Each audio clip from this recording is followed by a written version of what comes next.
A diferencia de otras comunidades bilingües como el País Vasco, donde se establece un sistema mixto de educación, en Cataluña se ha optado por un modelo en el que el catalán es la lengua dominante. No hay centros castellano hablantes y no hay centros catalano hablantes, porque nos parecía que esto fracturaría la sociedad de una manera difícil a veces de recomponer. ¿De qué centro eres tú? No, yo soy de los castellanos, no, yo soy de los catalanes. Uy. ¿Qué queremos? Una escuela de doble línea, uno castellano y otro catalán, y que los niños sean los del castellano y los otros sean los del catalán. Yo creo que si juegan a esto nos equivocaremos políticamente, pero muchísimo. Pero en fin. Así, en las aulas, la solución ha sido arrinconar al castellano. Los alumnos procedentes de otros países y los españoles llegados de otras comunidades deberán olvidarse de su propio idioma y adaptarse al catalán. En los patios se controla lo que hablan, en qué hablan los niños. Se les obliga a cambiar de lengua y a hablar en catalán, ¿no? Nos acercamos hasta la salida de un colegio para comprobarlo. Pero cuando te oyen hablar en tu idioma, ¿qué te dicen? Nada. Dice que no hablamos. Que no hablen en su idioma. Os dicen que no habléis en vuestro idioma. Catalán. Dice catalán. Da igual la lengua en la que esté hablando el niño, inglés, bangla, castellano. La idea es que sea el catalán la lengua que monopolice las aulas. ¡No! ¡Pilota! ¡A la Cuba! Los profesores son los encargados de controlar que todos los niños se expresen en catalán, haciendo oídos sordos a cualquier otro idioma, incluso el castellano. ¿No? Dice, no te entiendo. Si hablas en castellano, ¿te dice la profesora? Sí, dice, no te entiendo. ¿No sabe ella nada o qué? Sí sabe, pero no hace la posta. La catalanización llega hasta tal extremo que a los niños que no son catalanes no se les respeta ni su propio nombre. Así ocurre en el colegio público Alexandre Gali en Badalona, como puede leerse en una de sus circulares. Los nombres propios de los niños que lleguen a la escuela se catalanizan. Los George pasarán a ser Jordi, a los Jaimes se les llamará Jaume y Mercè a las Mercedes. Alessia es italiana, su marido es francés y sus 2 hijos nacieron en Barcelona. Han vivido en varios países, pero su llegada a la ciudad condal les sorprendió enormemente. Y hemos visto que efectivamente hay como varias Españas en España mismo. Y efectivamente se intenta, porque aún no lo han conseguido, convencernos que aquí no estamos en España, estamos en Cataluña. Y cada vez entonces que hablamos de español se nos corrige diciendo es castellano. Alessia, como otros padres que viven en Cataluña, se ha visto imposibilitada de escolarizar a sus hijos en castellano. No sabiendo si vamos a estar aquí muchos años, y si un día de mañana vamos en otro sitio de España, buscábamos al principio una escuela donde se estudiase en español, en castellano. Me recuerdo que me fue a la Generalitat y allí me contestaron, pero señora, aquí está en Cataluña. A mí me parece muy natural que si un señor quiere educar a su hijo en castellano, no le guste que lo eduquen en catalán, pero está en Cataluña y en Cataluña han ganado las elecciones los que quieren que se eduque en catalán y así está. No sé, es que no veo cuál es el problema. Ante la rotunda negativa a poder escolarizar a sus hijos en castellano, algunos padres han llegado hasta las últimas consecuencias. Carmelo hizo una jornada de huelga de hambre frente al Palacio de la Generalitat. Los insultos fueron las únicas respuestas a sus peticiones.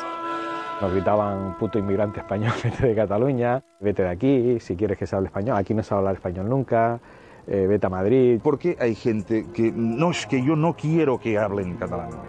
Pues, sí, a mí me sabe mal, pero váyase, por favor, no tengo ningún reparo. Este debate es más que representativo para ver que el castellano está en minoría en las aulas, pese a que haya quienes consideran que es el catalán la lengua minoritaria. Es el caso de David Vila, presidente de la Coordinadora de Asociaciones para la Lengua Catalana. A las preguntas que se le hicieron en castellano, David decidió respondernos en catalán, para así defender la que considera su lengua. ¿Qué te parece la tercera hora tan discutida que se quiere ahora poner de castellano en las clases? La tercera hora d'espanyol Per començar, ja és una intromissió del govern espanyol perquè això són competències de la Generalitat, tant en matèria educativa com en matèria lingüística. Aquí en Cataluña hacen 2 horas y ahora 3 de castellano. Son menos horas de castellano que de inglés. El tipo de castellano que se estudia es como si fuera, no sé, ruso, como hacer una ensalada en castellano. Naturalmente, el tipo de registro que después se va a enseñar de este idioma, el castellano, será muy bajo. La tercera hora de castellano, ¿con qué objetivo? ¿Cuál es el objetivo? ¿De que los alumnos aquí no saben suficiente castellano? Yo no estoy de acuerdo con esto. Yo creo que los alumnos en Cataluña, cuando acaban la educación obligatoria, son capaces de expresarse en catalán y en castellano. En algunos colegios no se cumplen ni las 2 horas de castellano que por ley deberían recibir los alumnos. Este horario pertenece a una clase de segundo de primaria del Colegio Feliu i Begués de Badalona. Entre todas las asignaturas impartidas, no se encuentra ni una sola hora de castellano. Los niños no solo son los principales perjudicados de esta situación del sistema educativo, sino que también son utilizados para lanzar mensajes nacionalistas. Así lo hizo la plataforma Proselecciones Deportivas con este anuncio que fue emitido en la TV3. Con él pretendían denunciar que la selección catalana no puede existir en el panorama internacional, mientras otras como la española se lo impidan. Junts l'acabarem portant. Si vols seleccions catalanes, truca'ns. En el spot, el niño vestido con la camiseta de color rojo, el mismo color que utiliza la selección española, no deja jugar a otro porque va con la camiseta de la selección catalana. No solo se ha hecho dueña y señora de los colegios, de la publicidad, el catalán también se ha apoderado del ámbito comercial. Pocos son los establecimientos que se atreven a poner sus luminosos solo en castellano. Y es que según la Ley de Política Lingüística de 1998, aprobada durante el mandato de Jordi Pujol, los establecimientos deben tener los rótulos al menos en catalán, y todos aquellos que no lo hagan serán sancionados. Una forma de querer implantar el catalán a través de la fuerza.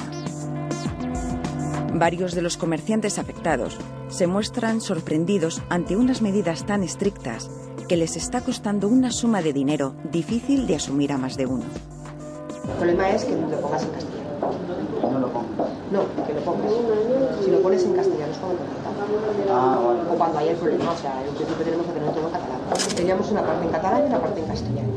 Y entonces no lo teníamos todo en catalán y entonces nos han denunciado. Aquí nosotros hacemos lo que nos dicen y ya está. Y no decimos nada más. Yo diría que el caso de las sanciones es la punta de un iceberg.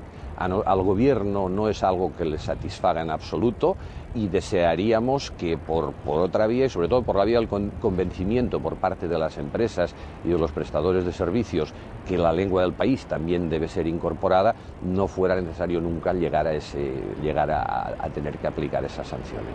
Esto es una incentivación, una discriminación positiva para llegar al bilingüismo. Es decir, durante 40 años el catalán estuvo prohibido. ¿Sí?